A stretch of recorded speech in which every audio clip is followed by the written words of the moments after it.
Michelle with Michelle Loves Books. Welcome back to my channel. Today is day 2 of the reading rush.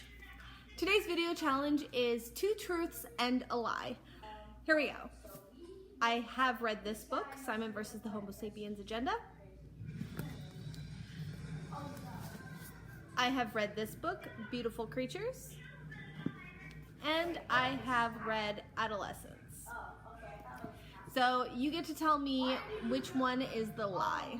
I feel like that was a good one. Okay, as this video is less than a minute, we are going to talk about my reading progress for the reading rush. This morning, like as soon as I got up in the morning, I had to go grocery shopping. Like we were running on empty for a while. It was a big grocery shopping trip. Like you know how that goes. I think I was dreading it for like 2 days and I was like, we literally cannot go on any longer. So I did that. Then my house is a mess right now too. Like I've got to clean it, but like I don't want to, so I'm holding that off for tomorrow afternoon. I'm going to clean, and I still have not picked out an audiobook. All right, so I did download Wonder Woman Warbringer by Leigh Bardugo, and as she's also like a new favorite author, and I also read Catwoman this month, so I was like, oh, I can't wait to get to Wonder Woman. And I started listening to it the other day, and I just think I wasn't really in the mood for it or something. I don't even remember exactly what happened. I found that I was a little bit bored with it, but I'm 100% sure that that has to do with like my mental state. So I do need to pick something else. You know, sometimes it sucks to be a mood reader. As I said, I already listened to 5 Feet Apart earlier, and that was really good. I have Bloodspell and I have Juliet Immortal. Those are very viable options, especially since they're already on my thing. Bloodspell, I did request the ARC for earlier, last year I think. Was it last year?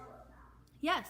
Last year I requested the ARC for Bloodspell. It sounded like a really good book, but as I started listening to it, I think again I just wasn't in the mood. Like I just wanted to read my physical books and I didn't really want to listen to an audiobook.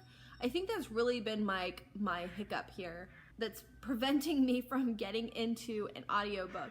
But I think tomorrow, when I have no other choice, I have to get my house clean and finally unpack my kids' bags from their cruise. I think my mind will be settled. It's either listen to an audiobook or nothing. So I think by then I'll be ready to listen to an audiobook, so we'll see what happens. I did finish another book.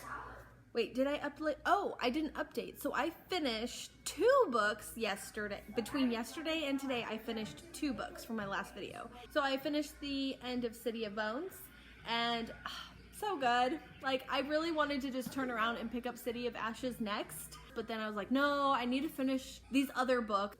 And I also finished Illuminae, and this one was really stumping me. In my last video, I did say that this was just not that great and I was not enjoying it, and it was kind of like a burden to finish it. I wanted to finish it to see if the whole journey of 600 pages was worth it, and it was. I will be honest, like I do want to pick up the next book, so that's good. That's a good sign. This book actually is a really quick read too. I mean, there's pages like this where there's barely any words, and then I started getting to the point where they were just like a lot of unnecessary words were being thrown back and forth. So I'd start like skimming over those. These surveillance footage documents, these always have the most words, I would say. I just kind of started skimming over them because it would be like 4 pages that were just running through the ship. So I felt like I wasn't gonna miss much of the story if I just kind of like skimmed the paragraph, be like, oh, okay, now she's made it here. Oh, okay, someone's chasing her. Oh, okay, like I get it. I don't need, 100 more words to explain how she's running through a corridor. That's kind of how this book went. Wow, it got weird. So I'm gonna go ahead and spoil it. I am working on, I don't know if it will actually get up, but I have in my mind that I want to do like a reading wrap up or a reading vlog kind of thing with all the footage I've taken of just as I'm reading reactions and thoughts. So I've already done like 3 of those or 4 of those for this book. For the purposes of this video and how my reading is going for the reading rush, I finished this book. So Aiden, first he's like this demented messed up supercomputer, and everyone thinks like he's going to kill everybody, even though I say he, even though it's a computer, because most of the time, Aiden is more human than the humans, which is incredible to me. Katie, our main character, ends up getting left behind. She sends everyone off to their safety, and knowing that she may die, she stays behind. Like she's not like the suicidal, sacrificial type, but she's just a really good person, and she has the skill and knowledge to do something about what the hell's going on. And I really like her for that, and she's there trying to find the love of her life, Ezra. So she's trying to get everyone off the ship, and she's gonna stay because she's not leaving without Ezra. It's the last person in her life. She's about to destroy the supercomputer Aiden, but then Aiden stops her, and he needs her, and he tells her eventually that, well, Ezra has died. I mean, his argument is really compelling. So he says that Ezra has died. He needs her in order for them to survive.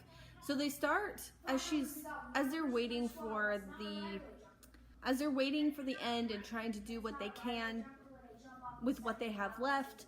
Aiden is assisting her by talking to her through the speakers and through her headset, directing her, keeping her safe, so she can do what he needs her to do. But they start having these conversations that really hit on like the meaning of existence, love, things like that as a computer he can't comprehend. But then he ends up like loving her, which is really weird, and like he doesn't understand because he's a computer and computers don't have emotions, but he feels something for her. Like he doesn't want to see her die. He wants to protect her, even if it means his own self-destruction, which, like I said, Aiden is almost human, more human than a lot of the humans, which is just crazy. Also, the conflict in here is that it finally all starts to make sense. So this huge company, Bitech, this virus has gotten out and it's airborne. It kind of reminds me more of zombies, but they're a little bit more goal-oriented than a normal zombie. So it's really interesting, but they go insane and they like tear people apart. And yeah, I mean, I guess they never say the word zombie, but that's exactly what it feels like. So that's really cool because I love me some zombies.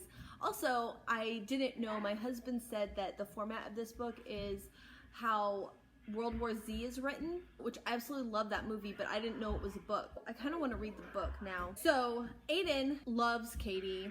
Never really like admits to love, but you can see it in his actions, in the fact that he lets her go in the end. But he saves himself.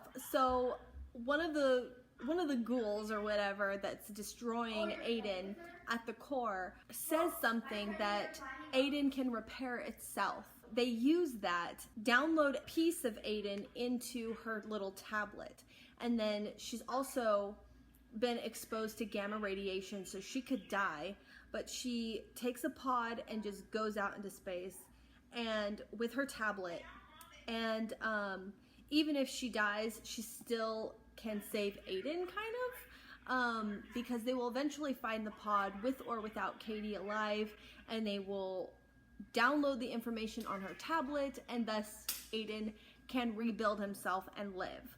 But Katie ends up living, and they find her in time to give her treatments for the gamma radiation. There's like this time that passes, and we find out Bitech, one of Bitech's like higher ups, people, I don't know exactly her position, but she contacts Katie and is like threatening her. She wants her son, and she says that she knows where Ezra is. Freaking A, okay? So her son is Ezra. We find out that Ezra's been alive all this time and he's been in hiding. Finally gives her the final piece of information of how he was saved and everything. So that was really cool because my heart broke when Aiden told Katie that Ezra was dead. My heart literally broke. Like, after all of this, and she's completely alone, And for what? Because Ezra's dead. The buildup on that concept was crazy because right before Ezra goes into like a battle, he sends her like a heart with words in it and like sends her something. Then after that, after she gets onto the Alexander ship where Aiden is, she starts talking to Ezra on a tablet. No, she's even talking to him before then. We find out all along that Aiden realizes that Katie has a reason to get to Alexander. He can see everything because he's this computer, so he can tell that she loves him. He uses that against her to lure her to Alexander so that she can fix him. The person talking to her wasn't Ezra, it was Aiden.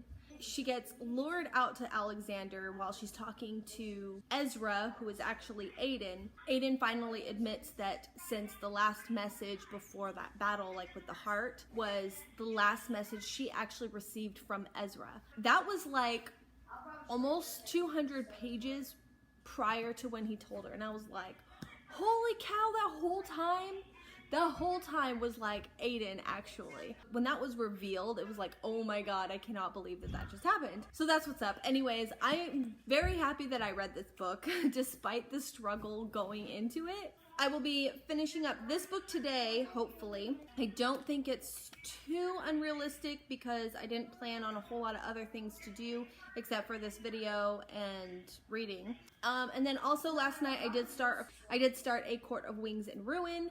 I am only 35 pages in, but it is going to take me a little bit longer to read this. Well, a long time to read because it's huge, but also probably a little bit slower pace than I normally read a book just because I am annotating this book like crazy. I got my pens out, I got my page flags out and everything.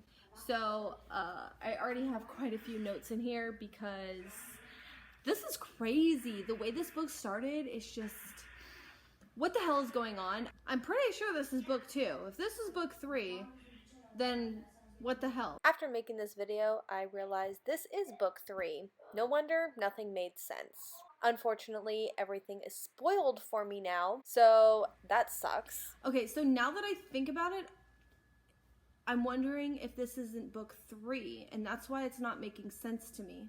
And there's like characters that like don't make sense.